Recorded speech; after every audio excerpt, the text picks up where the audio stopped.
अस्सलाम वालेकुम, नमस्कार। नजीम बाबा आ गए हैं ये पानी की टंकी के पास।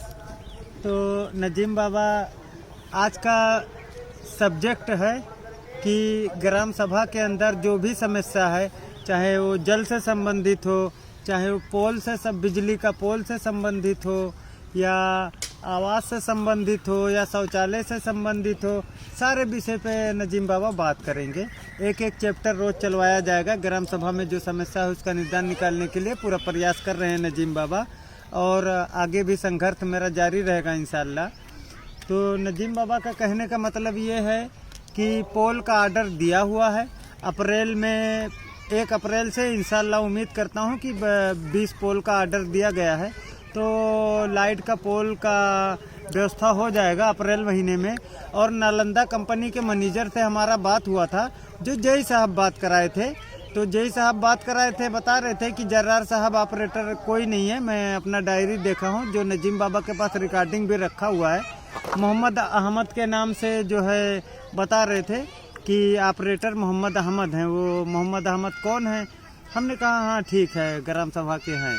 तो यही सब बात है। तो पंचर जो ग्राम सभा में होता है वो जोड़ने के लिए मैं मीजान भाई को बोला था, तो बोले 1-2 दिन में आ जाएंगे नालंदा कंपनी के वो सब लोग, टाका जोड़ने वाले लोग। तो कम से कम 300-400 घर को जल नहीं पहुंच रहा है। इंशाल्लाह आज मेरे हाथ में बाइक भी आ गया है। कल से जो है ज़िले पे मैं चढ़ाई करूंगा, जो जल से संबंधित मैं कलेक्टर साहब को एप्लीकेशन लगाऊंगा सीधा जा कर के। और ये वर्तमान प्रधान जी, मतलब बहुत समस्या है ग्राम सभा का, जो समस्या को लेकर के नजीम बाबा लड़ाई लड़ेंगे, हर हाल में लड़ाई लड़ेंगे। चाहे वो थाना हो, चौकी हो, कोर्ट हो, कचहरी हो, जो प्रैक्टिकल कार्य है वो किया जाएगा। मतलब कागजी कार्रवाई करूंगा मैं। मतलब ऐसा झगड़ा करने का विषय नहीं बन रहा है, लेकिन जो लड़ाई है हम लोग का, ये भ्रष्टाचार का वो लड़ाई रहेगा। देखो ग्राम सभा के अंदर अब जो बहुत बड़ा धुरंधर बनेगा, प्रधान जी उनका कार्य करते हैं, जिससे प्रधान जी डरते हैं, उनका कार्य करते हैं कि ये एप्लीकेशन लगा देगा, या ये विरोध कर देगा, या ये ऐसा कर देगा, वैसा कर देगा। तो उनका कार्य जो है प्रधान जी करते हैं। बाकी जो नॉर्मल में बताते हैं मोहब्बत में, तो 50 बार उनको अपने घर दौड़ाते हैं, उनका कार्य भी नहीं होता है। और बहुत लोग सूची में आवास में नाम नहीं है, उनको आश्वासन दिए हैं, नाम डाला हूँ, अब की दे दूंगा, अब की दे दूंगा। 3 बार का कार्यकाल खत्म हो गया है, लेकिन इनका आश्वासन खत्म नहीं हो रहा है। और एक दिन आश्वासन भी इंशाल्लाह उम्मीद करता हूं कि खत्म हो जाएगा, क्योंकि जनता खूब समझदार है। जनता भी समझ गई है कि ग्राम सभा में अब प्रधान किसको चुनना है और कैसे व्यक्ति को लाना है। क्योंकि ग्राम सभा में देख रहा हूं कोई व्यवस्था नहीं है, ना खेल का मैदान है, ना मैरिज हॉल है, ना कोई गरीब लड़की लोग का शादी वादी का कोई व्यवस्था है कि मतलब किसी का मदद किया जाए। और देख रहा हूँ जॉब कार्ड वाले लोग से उनसे भी रिश्वत लिया जाता है। और देख रहा हूँ आवास के लिए भी रिश्वत लिया जाता है, ज़बरदस्त रिश्वत लिया जाता है। 15,000 20,000 अपने मर्जी से वो गमन करते हैं। तो ये सब ठीक नहीं है।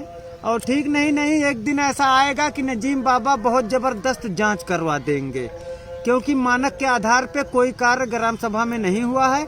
कम से कम मेरे हिसाब से, ज़्यादा तो नहीं, लेकिन इतना जानता हूं कि 20 करोड़ का संपत्ति जो है वर्तमान प्रधान लिखाए हैं। ये पैसा कहां से इनके पास आया है उसका भी जांच करवाया जाएगा। इनका नात मात रिश्तेदार, ये लोग के अकाउंट में जो पैसा जमा हुआ है सबका ब्यौरा देना पड़ेगा, जो CBI जाँच लगवाया जाएगा। इसीलिए जो है अभी समझा रहा हूँ, बता रहा हूँ कि अच्छे से कार्य करिए, मानक के आधार पर कार्य करिए। लेकिन समझ में नहीं आ रहा है प्रधान जी को। और ये प्रधान जी के जो सहयोगी लोग हैं वो मैसेज भी करते हैं, कमेंट मारते हैं, टिप्पणी भी करते हैं, लेकिन हमसे फेस टू फेस वो बात नजीम बाबा से नहीं करते हैं कि नजीम बाबा उनको सही तरीके से जवाब दें कि क्या कार्य हुआ है, क्या नहीं हुआ है। तो ग्राम सभा का जो चोरी है, अरे कम से कम दुनिया का नहीं आखिरत का तो सोचो। रोजा रखते हो, नमाज पढ़ते हो, और भाई का हक मारे हो, और क्या ज़्यादा बात किया जाएगा। भाई का तो जो हक मारा गया है जाके देख लो। वो मामले को लेकर के लैस मोहम्मद साहब को अल्लाह पाक जन्नत नसीब करें। लैस मोहम्मद साहब को लेकर के मैं कोर्ट में गया था, उस टाइम पे उनका दावा था कि मेरा जो संपत्ति है ये मेरा भाई हड़प लिया है फर्जी तरीके से।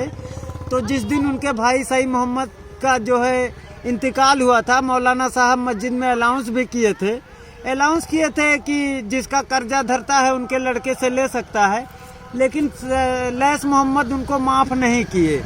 तो ये इस्लाम कहता है, ये